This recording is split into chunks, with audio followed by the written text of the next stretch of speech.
me try that again. Good morning, everybody. Good morning. I want to thank everyone for being here for this Unity Press Conference, and thank everyone who's present for attending. Press corps, members of staff, of course, our colleagues behind us. I'm State Senator Geis of the 1st Senate District and Chair of the Michigan Legislative Black Caucus. And I'm joined by all of my esteemed colleagues, but also Representatives Joe Tate, who is the Speaker of the Michigan House of Representatives, Representative Amos O'Neill, who is also the House Democrats Caucus Chair and the Executive Vice Chair of the Michigan Legislative Black Caucus, and Representative Jason Hoskins, a member of the MLBC, who will also be speaking today. I think everyone is aware of why we are here: to denounce and condemn racism, hate speech, and bigotry, regardless of when they occur, how they occur, or the severity of the occurrence. Make no mistake, the Michigan Legislative Black Caucus stands with and alongside Speaker Tate in his statements regarding the wayward member of his chamber. I also applaud the swift, definitive actions that he dispatched. But here's the sad thing. This isn't the first time that we have had to address such issues. In fact, every single term that I have served, there's been something.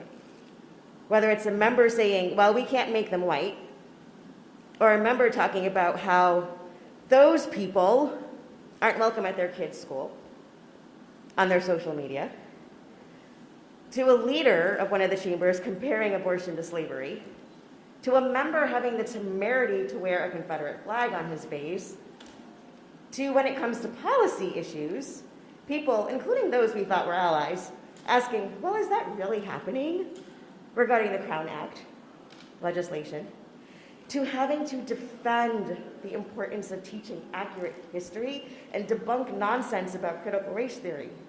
And that's just a handful of examples.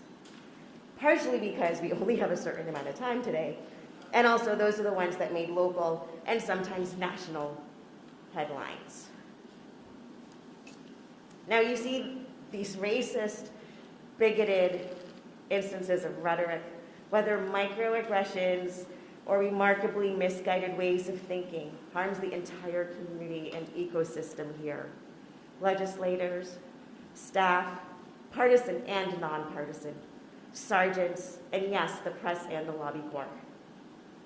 Now, the difference between the other terms that I've served and now is that Speaker Tate was imbued with the power to do something concrete beyond just a slap on the wrist, a little conversation, a wink and a nod or whatever. And actually, all of the other leaders had the same power, but it's Speaker Tate who had the will to do the right thing without hesitation. Let it be clear, while this racist, bigoted incident with a member of this allegedly august body of the Michigan legislature was not the first, it sadly probably won't be the last. But this serves as the first time that through Speaker Tate, we now have a clear blueprint for handling members who engage in racism, hate speech, and bigotry, regardless of when it occurs or from whom it occurs. Let this be a lesson to all going forward. And I will now turn it over to Representative Amos O'Neill. Thank you, Madam Chair, to all of you today. This isn't a day that we like to see coming, but it's apparent that history is repeating itself over and over again. And today I want to address a very concerning matter, as was indicated earlier, a matter that is undeniably cannot be ignored. The rhetoric of Representative Josh Schreiber has posted is unacceptable. Hate is never the answer. As a state, we are working to mend the divides that are affecting our country. I'm not just talking about blatant polarization between party lines. I'm talking about real, radical divide in historical positions and poison in this country. Now is not the time for division. Nothing good comes from division. As we all work to unify these divides, spiteful speech like that of Republican Representative Shriver only dismantles the work we've done and continue to do. We cannot tear apart what we all are working on so hard to build. I want to just give a shout out to my friend and colleague, Senator denounce, who spoke out firmly and hard condemning the rhetoric of our colleague. Also my colleague, Rep. Steele, who spoke out firmly and firm about this hatred speech. Michigan legislators are eager to put all people first. If we've made it loud and clear that the legislation we've passed recently, the work continues. And we focus on uplifting, protecting, and bringing together all people. For example, from criminal justice reform, we just celebrated. From expanding personal rights, we just celebrated. To ensuring our state is cultivating an atmosphere that puts all hardworking families first and welcoming as we're trying to attract people to Michigan and uplifting all people. Hate, racist, bigoted remarks do not, and I repeat, do not belong here, and surely do not align with Michigan's future. We stand united to speak up against this unacceptable behavior, and we must all come together in doing so. Each and every one of us, from both sides of the aisle, need to put all Michigan families first. And for those who are faith-believing people, I want to leave you a quote that counteracts what we've been dealing with this past week. Above all, clothe yourself with love, which binds us all together in perfect harmony. Colossians 3:14. Thank you. God bless.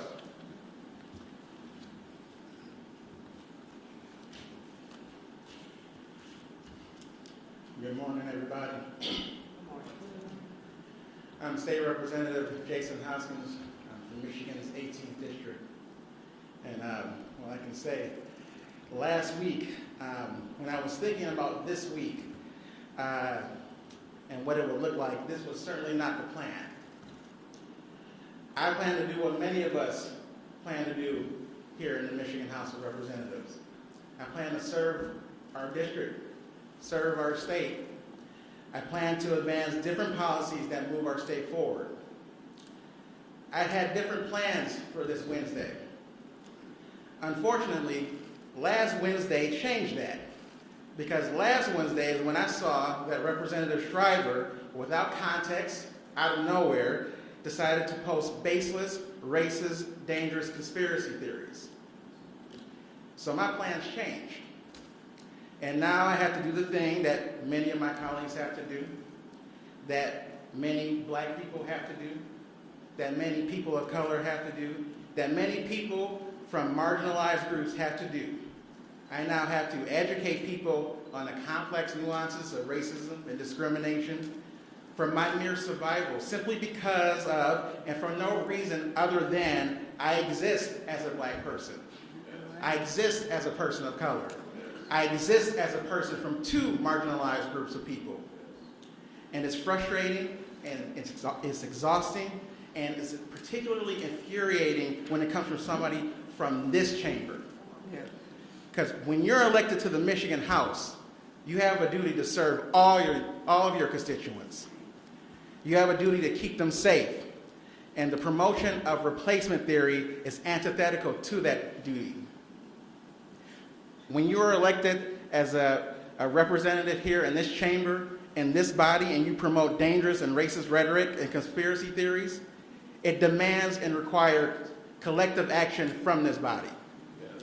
So Today I've introduced a resolution denouncing the espousal of racist, xenophobic, white supremacist language by Representative Shriver. And there is a reason why we're coming out so strongly on this. We've seen the carnage caused by those who've invoked this theory. This theory has often been cited by perpetrators of mass violence, including in 2018 in Pittsburgh, in the Pittsburgh synagogue shooting that killed 11 Jewish worshipers. In 2019, a mass shooting in New Zealand where 51 Muslim worshipers were killed in 2 mosques, as well as in the same year at a Walmart in El Paso, Texas that killed 23 people, almost all of them Hispanic. In 2022, a mass shooting in a grocery store in Buffalo, New York, which targeted black patrons and killed 10 people. We must make clear with one voice that we will not accept, we will not tolerate, we will not let people of color or other marginalized communities endure racist, bigoted, xenophobic races or conspiracies in their workplaces. I hope, and I hope I don't have to do this, but I hope this is a bipartisan effort that we can all get behind. I can't imagine a more bipartisan effort than to denounce bigotry and racism and xenophobia in our state.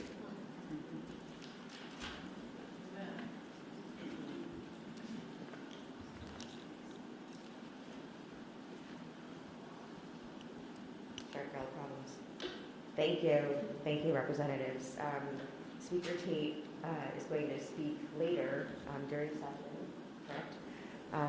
Because this particularly addresses his specific body, his specific chamber. But this is an issue that affects everyone here, affects all of us as we're working for the Michiganders that we serve, regardless of whether they filled in our bubbles, because when we take this job, we represent everybody, and all of us need to remember that. So I want to thank Representatives O'Neill and Hoskins, who's behind me, for their comments, their apt and wise words. This has been a hard week for all of us. So, because we're having to do this again. And hopefully we won't have to do this again. So with that, given the time that we are at right now, we will take questions briefly. I'm going to turn it over to our press secretary. There you go, Amber. Do you want to call on folks? Yeah. Any questions from the audience? Yes. I guess for Representative Hoskins, can you go into a little bit more detail about what your resolution will encompass and what more punishments can Shriver expect?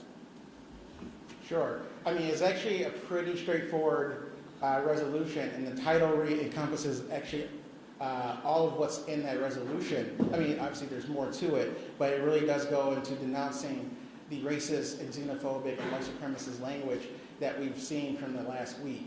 I think the punishments, we've been seeing those certainly throughout the week from the speaker.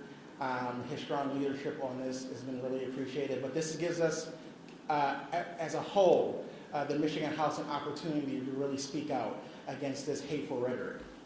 So this wouldn't be a censure resolution, correct? No.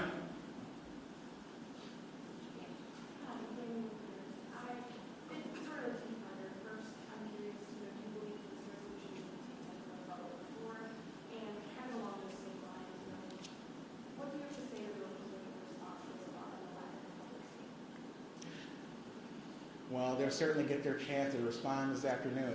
And as for it being taken up for a vote on the board, that's up to the speaker. Given that Representative Shriver put out a statement kind of defending his post, can we expect any further measures beyond the resolution, or what Speaker Tate announced earlier this week kind of be what's next? Well, good morning. So I had an opportunity to read Representative Shriver's statement. Again, I'm still going to continue to have conversations around that. But again, as was stated before, this hate, racist, bigoted rhetoric has no place in the House. So we're going to continue to move in that direction and take it as it comes. But very, very interesting statement by Rep. Shriver. But again, we're going to continue to condemn and this rhetoric that's been pushed out. Jones? Yes, Secretary, have you had any conversation with Republican Leader Hall about this? And, what are your comments on him not making any, official statement yet on this? Well, I think just anyone, we as elected officials are held to a different standard. And at the end of the day, I think across the board, I'm certainly disappointed for anyone that does not speak out against this. Because at the end of the day, this is, as we have conversations later and go into session, this is the people's house. And obviously our Senate counterparts are here standing in support of that. But we are held to a higher standard because people travel through this building every day. This is, at the end of the day, the gateway that many Michigan residents have into our state government. So if people are saying this hateful rhetoric, what does that say about us? So it's disappointing that more Republicans haven't spoke out on that. I think I applaud my Republican colleagues across the aisle who have, but this should be simple in terms of condemning this this hatred because it has no place here in this House. I guess simple question. Were Republicans invited to be here today? That's a good question. It was sent to everyone. Yes.